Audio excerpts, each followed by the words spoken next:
Na kwanza kabisa Mheshimiwa Rais William Ruto, bado mimi ndio John Medhu, bado ni mimi, sijabadilika, bado ni yule John Medhu wa zamani. Na ile maneno Mheshimiwa Kwenya unaogopa ati nisiseme hapa, sitasema, lakini ukinisukuma nitasema. Kwa hivyo nipatie tu nafasi mimi niomboleza Mheshimiwa Kiarao. Kwa hivyo Mheshimiwa Rais, mimi nataka nikuambie nikiwa hapa, kwa sababu sijakuona kwa siku nyingi.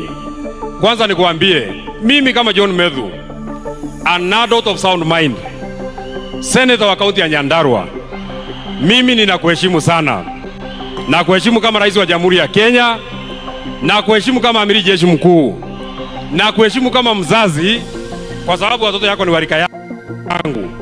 Lakini hata kama ninakuheshimu Mheshimiwa Rais, jambo moja tu ujue, na kuheshimu